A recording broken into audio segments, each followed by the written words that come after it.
We can look at this income and expenditure equality from a different perspective, which is the Swedish school of economics. They have given another way to look at it, because we have been talking about equality of income and expenditure to depict equilibrium. Now, to them, the income and expenditure are always equal. Why? Because they have to be equal, because it is an identity, because y is equal to c plus I plus g. So at each level of GDP, income will be equal to expenditure. Equilibrium can be characterized from looking at the saving and investment that is taking place in the economy, and they maintain that the saving and investment in an economy are always equal, but they are in equilibrium only at the equilibrium level of GDP.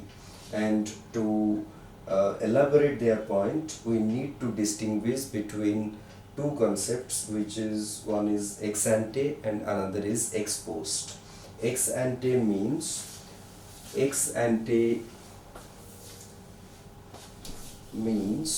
in a planned sense, and ex-post is means in a realized sense.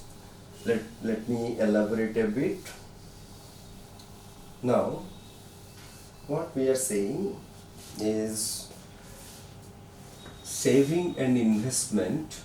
Saving is equal to investment at all levels of income, but saving and investment are in equilibrium only at the equilibrium level of income. So one way to characterize the equilibrium level of GDP is when the saving and investment are in equilibrium. Now, when we talked about a scenario like this was my C bar plus I bar plus G bar, and this was the 45-degree line. Here I had depicted income, and on the vertical axis we had put expenditure. What we are saying that the equilibrium, this is the 45-degree line, so the equilibrium GDP is, say, Y bar. Now only at what they are saying, saving will be equal to investment at all levels of income, but saving and investment will be in equilibrium only at the equilibrium level of income. Now we can appreciate it better because, as I have said, they are using two concepts. One is the ex-ante and ex-post. So to them, saving is equal to investment in an ex-post sense. In an ex-post sense, that means after the event. Ex-post is after the event, ex-ante is before the event. Now once you are finding that you are at a particular level of GDP, at that level of GDP saving and investment will be equal. But saving and investment need not be in equilibrium at that level of GDP. Suppose we are considering, say, Y1 level of GDP. At Y1 level of GDP, saving will be equal to investment, but saving and investment need not be in equilibrium.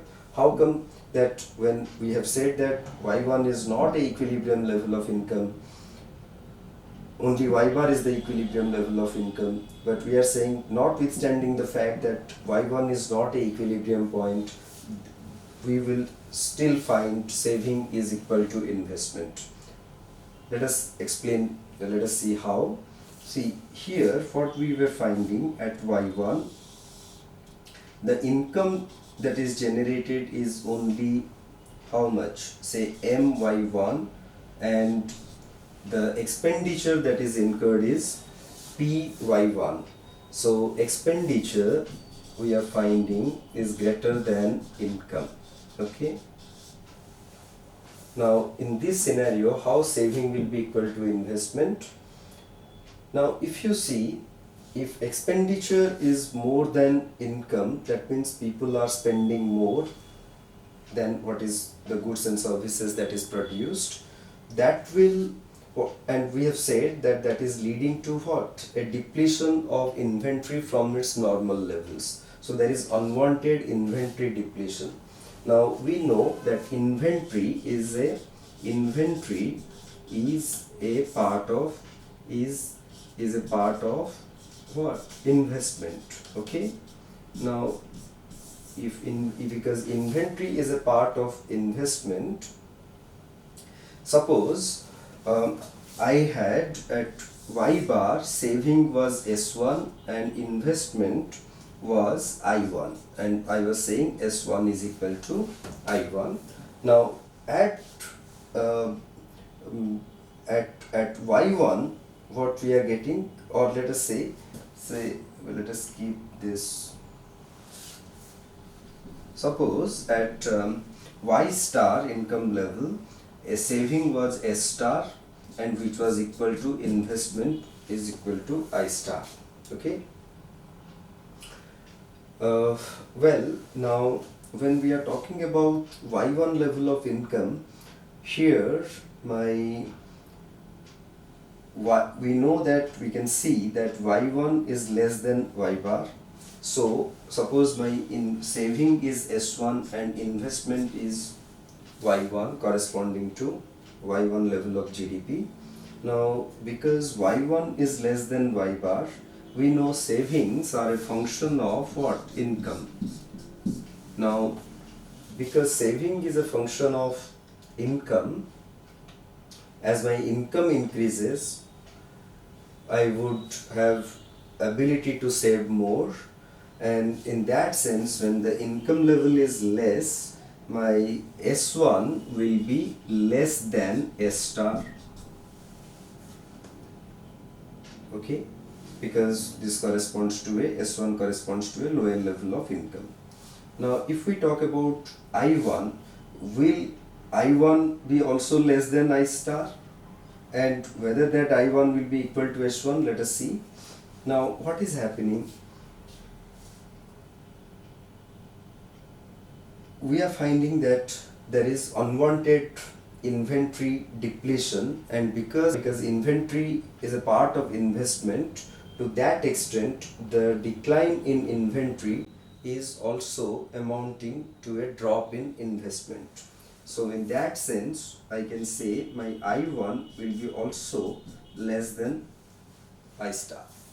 And why S is equal to I? Because I know I can get this saving and investment equality from the National Income Accounting identity. See, first we have said that Y is equal to C plus I. Okay, that, and I am excluding government for the time being. That means Y minus C is equal to I. Y minus C is nothing but S is equal to I. Y minus C is what? The total income which is in excess of consumption. Okay, so Y minus C, and the excess of income over consumption is what? Is my savings, and savings will be equal to investment. Now in that sense at each level of GDP S will be equal to I, but here we discussed about the intuitively why S will be equal to I, because compared to say equilibrium level at, because S is equal to I, S is equal to I also at the equilibrium level of income. Now but here the saving and investment are not equal in a planned sense, because the investment is because there is an unwanted, because this decline in investment was not planned, it is an unwanted inventory depletion because sales exceeded more than what was normally expected. Okay, similarly if we consider point Y2, we are finding that income is more than expenditure, so naturally the savings associated with Y2, which is suppose say S2 will be greater than S bar. Now is I2 also greater than I bar, the investment associated with income level Y2? Now to appreciate that, let us see when income is more than expenditure, at this level we are finding there is unwanted inventory accumulation, and unwanted, mind you. So this unwanted inventory accumulation is a part of what? It is adding to I. So compared to whatever was my I at Y star, at Y2, because there is unwanted inventory accumulation and inventory is a part of investment, I will get I2 is also greater than I bar or I star. So in that sense, this was not planned, but in a ex post sense, in the way you found things are, because sales did not take place, already income has been generated, and that income is giving rise to a particular level of savings. Now we are saying whether the investment at Y2 level will also match the savings at Y2 level. We are saying it will match, because investment will be now more than I star, because there is an unwanted inventory accumulation that is taking place when you are operating at Y2 level, because the total income is, suppose say SY2, but your total expenditure is only RY2. So the SR amount, which is SR is the excess of income over expenditure. That means sales are not picking up as much as you would like, and this deficiency in spending compared to income is finding place in the form of unwanted inventory accumulation. So the short point is, through the adjustment of inventory, the saving and investment equality is attained at each level of income, irrespective of whether it is an equilibrium level of income or not. But at the equilibrium level of income, saving and investment are also equal in a planned sense. There is no unwanted inventory accumulation or depletion.